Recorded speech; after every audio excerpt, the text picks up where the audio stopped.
sicer imamo določene pravice, imamo tudi svoje dolžnosti. Da jih lahko izpolnjujemo, je potrebno, da nas tudi država podpira.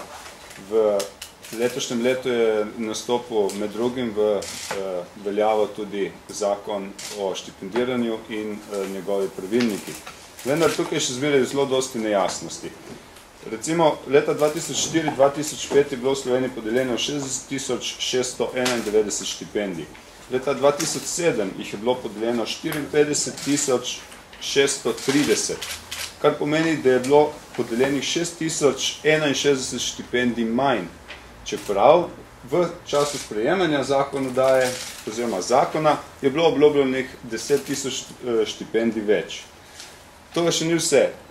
Temu zakonu so podrejeni razni pravilniki, recimo pravilnik o dodeljevanju državnih štipendij. Tukaj smo letos priča novemu načinu zaračunavanja oziroma izračunavanja cenzusa, ki mu letos zapadajo noter tudi vse podpore socialno šibkim, kot je na primer otroški dodatek in starševski dodatek in tako naprej. Na področju Zoisovih štipendij imamo še zmeraj za nami neusklajen pravilnik o dodeljevanju Zoisovih štipendij, kjer nas najbolj motijo kvote, ki jim lahko rečemo tudi medsebojno tekmovanje kandidatov za omejeno število Zoisovih štipendij, kljub temu, da je financiranje določeno preko proračuna. Na področju kadrovskih štipendij v zadnjem času prihajajo informacije, oziroma smo dobili navedbe o nepravilni oceni financiranja kadrovskih štipendij strani Javnega sklada za razvoj kadrov in štipendiranje, ki je pač nepravilno načrtoval shemo za financiranje tako imenovanih regionalnih štipendijskih shem.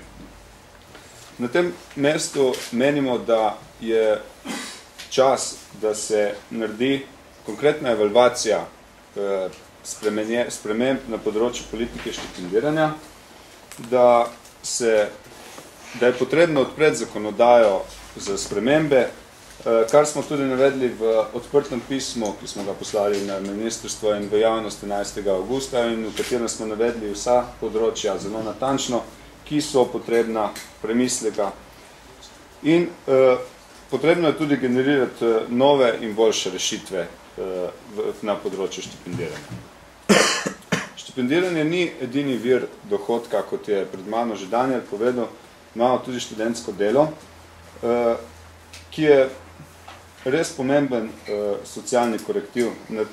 Preko študentskega dela si študenti pač si krijemo stroške, pridobivamo neformalno izobrazbo, spoznavamo potencialne delodajalce in je taka fleksibilna oblika dela. Zakaj je to pomemben socialni korektiv, je potrebno razložiti na podlagi določenih podatkov. Na študentski organizaciji Slovenije smo pač zato pripravili ta sklop dejstev. Po povprečni gospodarski ravni se je povečevala inflacija. Leta 2007 z 6,4%. Obenem, realno plače na področju Evropske unije najbolj padejo v Sloveniji za 3,5%. Obenem ugotovimo, da je povprečna bruto plača narasla od avgusta 2004 iz 1117 evrov na 1405 evrov avgusta 2008 po podatkih SURS-a.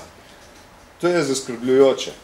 To pomeni, da skoraj 41% zaposlenih še zdaleč ne dosega povprečne slovenske plače. Zdaj, na tem mestu pomeni, da študentsko delo je socialen korektiv in to zelo pomemben, ker nam v času študija, kot sem že omenil, omogoča pač kritje stroškov. Dalje bi izpostavil, da po raziskavi Euroštudent dela prek študentskega servisa 65% študentov. Strošek študija, kar je zanimivo, je popolnoma po tej raziskavi popolnoma enak za Slovenijo določenemu pragu revščine, kar je 446 evrov na mesec za samsko osebo. Prav tako smo prišli do podatkov, da 41% staršev od študentov očetov in 39% mater opravlja delovski poklic, kar pomeni, da težko vzdržujejo študente. Povprečen dohodek študenta prek študentskega servisa je okrog 400 evrov. To je spet okrog tega praga revščine. In hkrati je potrebno povedati, da si tretjina študentov omogoča študij z tem, da dela prek študentskega servisa. Kar nas tukaj moti je inšpekcijski nadzor, ki se še ni okrepil in nekateri delodajalci se še zmeraj izrabljajo študentsko delo kot način za sploh lastno ohranjanje na trgu dela. Zato menimo, da mora država tukaj poostriti nadzor in zaščititi študente. Študentski servisi že v tem trenutku imajo pregled tako nad izdanimi napotnicami, kot nad ponudbo študentskega dela in mislimo, da so zagotovljeni s tem vsi instrumenti, da se nadzor nad študentskim delom lahko efektivno ustvari. Hkrati bi izpostavil to, da smo v času gospodarske krize lahko pričakujemo, da se bo brezposelnost povečala. Na tem mestu bo postalo študentsko delo za marsikaterega študenta še bolj pomembno, zato da bo sploh lahko študiral in si plačeval vse stroške, ki ob tem nastajajo. Na področju zaposlovanja pa je ŠOS v lanskem letu tudi izdal pristopu k aktivni politiki zaposlovanja. Izdali smo strategijo zaposlovanja mladih v družbi znanja, s čimer smo pristopili naproti k državi, za katero menimo, da je že skrajni čas, da ustvari klasifikacijo in neko sistematizirano beleženje vseh pridobljenih izkušenj, kot tudi ostalih neformalnih veščin, znanj in sposobnosti. Na podlagi tega pa bodo, na podlagi teh posodobljenih zapisov bodo pa delodajalci lahko dobili boljši pogled pri iskanju kadra in zaposlovanju kadra. Če se vrnemo še naprej, zakaj je vse to tako pomembno? Ne? V zadnjem času smo tudi bili priča zakonodaji, ki nas vedno bolj omejuje, predvsem študente.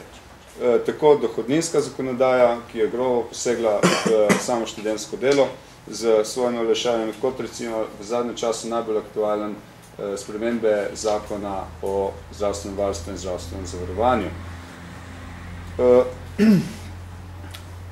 Ta zakon ni bil nikoli usklajen za študenti in verjamemo, da je glede na to, da postavlja mejo na